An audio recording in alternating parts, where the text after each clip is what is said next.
नमस्कार दोस्तों।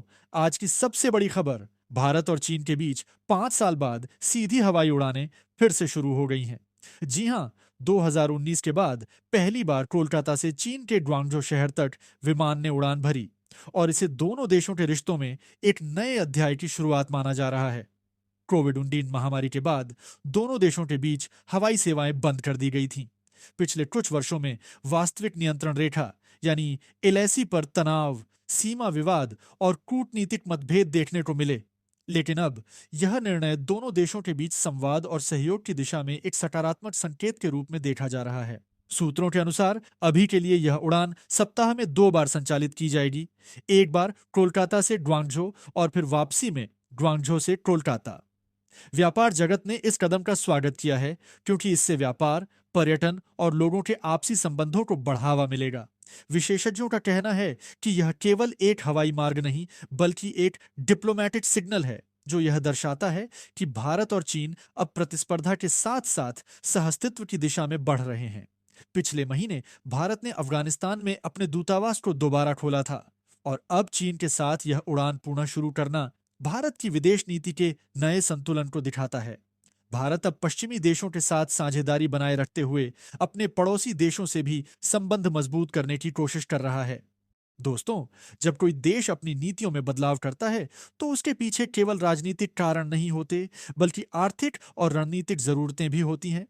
भारत और चीन दोनों ही दुनिया की सबसे तेजी से बढ़ती अर्थव्यवस्थाएं हैं और दोनों यह समझ चुके हैं कि विरोध से ज्यादा सहयोग में लाभ है। भारत अब चीन के साथ प्रतिस्पर्धा करते हुए भी संवाद बनाए रखना चाहता है। बीते कुछ वर्षों में भारत ने अंतर्राष्ट्रीय स्तर पर खुद को एक विश्वसनीय शक्ति के रूप में स्थापित किया है। G20 की अध्यक्षता, चंद्रयान 3 की सफलता और तेजी से बढ़ती अर्थव्यवस्था, इन सब ने भारत को एक नई पहचान दी है। चीन के लिए यह स्थिति नई है क्योंकि अब एशिया में अकेले उसका वर्चस्व नहीं रहा। इसलिए भारत के साथ जुड़ना उसके लिए रणनीतिक रूप से फायदेमंद साबित हो सकता है। लेकिन यह कहानी सिर्फ अर्थशास्त्र की नहीं है। इसके पीछे भू राजनीति, जियोपॉलिटिक्स का भी बड़ा खेल है। एशिया में अब 3 शक्तियां प्रमुख हैं, भारत, चीन और अमेरिका। अमेरिका चाहता है कि भारत उसके साथ मिलकर चीन को संतुलित करे, जबकि Bharat non aligned but strategic नीति पर चल रहा है, यानी न पूरी तरह अमेरिका के साथ, न चीन के खिलाफ। यह वही नीति है जो भारत को स्वतंत्र सोच वाला देश बनाती है। अब सवाल उठता है, क्या यह उड़ानें वास्तव में भरोसे का संकेत हैं या फिर एक कूटनीतिक प्रयोग, डिप्लोमेटिक एक्सपेरिमेंट? क्योंकि याद रखिए, सीमा विवाद अभी भी मौजूद है। गलवान, देवसांग और डोकलाम जैसे क्षेत्र आज भी संवेदनशील हैं। हालांकि दोनों देशों के विदेश मंत्रियों की कई बैठकें हुई हैं, लेकिन जमीनी स्तर पर तनाव पूरी तरह खत्म नहीं हुआ है। इसलिए यह कदम एक टेस्ट केस की तरह देखा जा रहा है। अगर संवाद सही दिशा में जाता है, तभी इसे सफलता माना जाएगा। दूसरी तरफ व्यापार के मोर्चे पर भारत की रणनीति साफ है। भारत अब आत्मनिर्भर भारत की नीति पर काम कर रहा है। मोबाइल से लेकर सेमीकंडक्टर तक हर क्षेत्र में चीन पर निर्भरता घटाई जा रही है।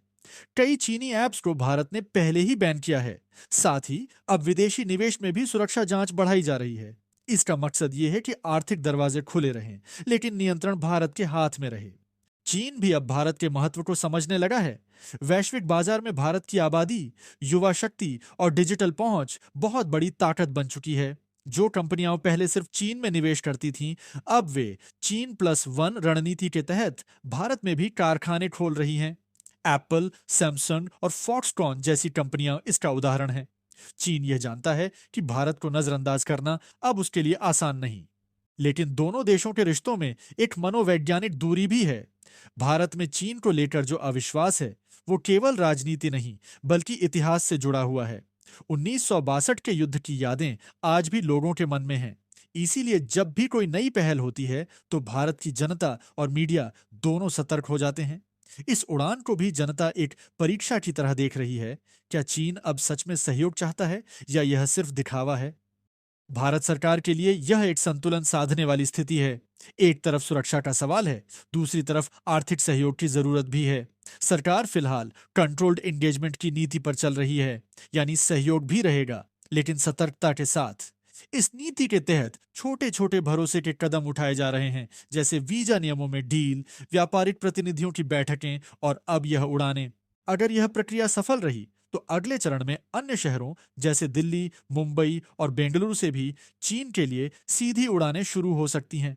इसके अलावा व्यापार और पर्यटन के नए रास्ते खुल सकते हैं, लेकिन यह तभी संभव है जब दोनों देश सीमा विवादों को बातचीत से हल करने की ईमानदार कोशिश करें, क्योंकि असली विकास तभी होगा जब सीमाएं सुरक्षित होंगी और विश्वास दोनों तरफ से बराबर होगा।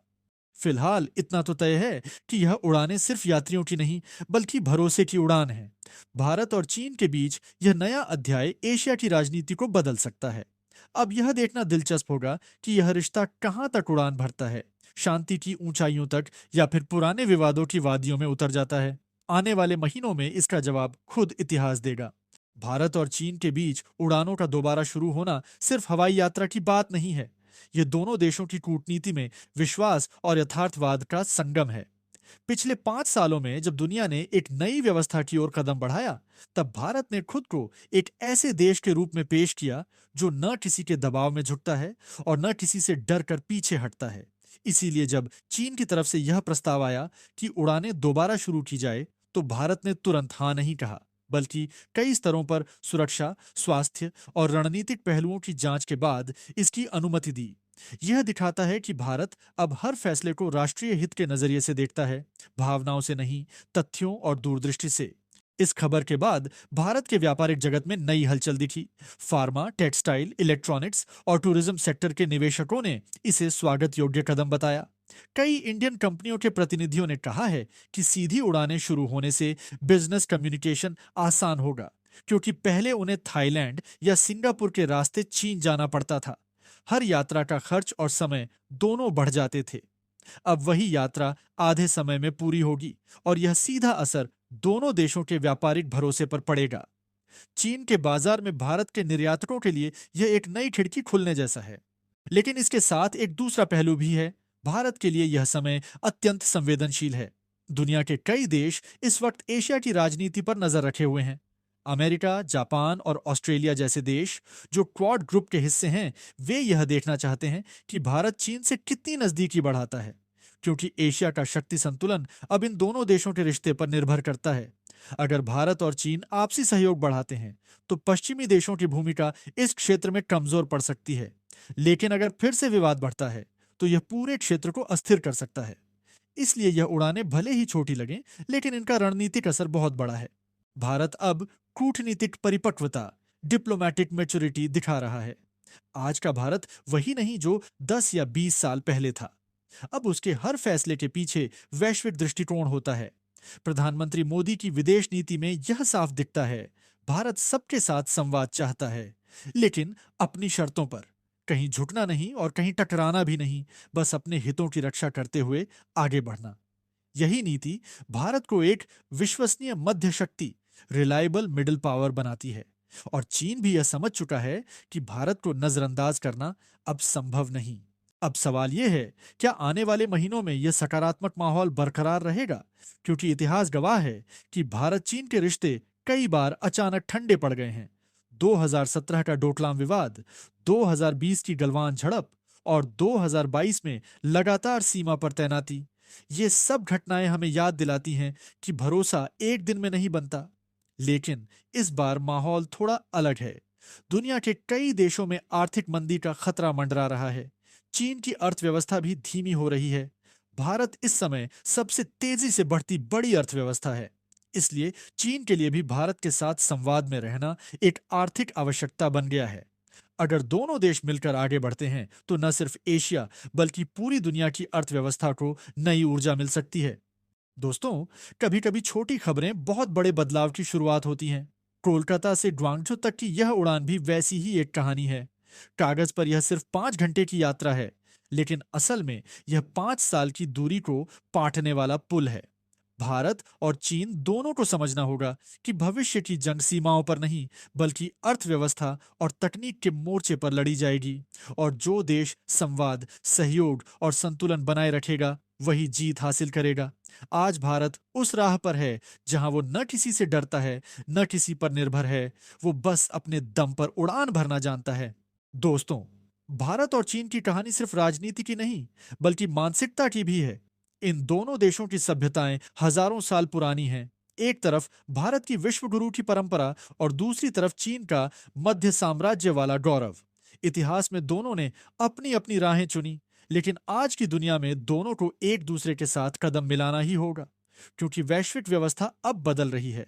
अमेरिका और यूरोप धीरे धीरे पीछे जा रहे हैं और एशिया नई आर्थिक ताकत बनकर उभर रहा है।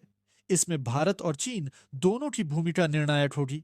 अगर दोनों देश प्रतिस्पर्धा के साथ सहयोग का संतुलन बना पाते हैं तो यह सदी सच में एशिया की सदी बन सकती है।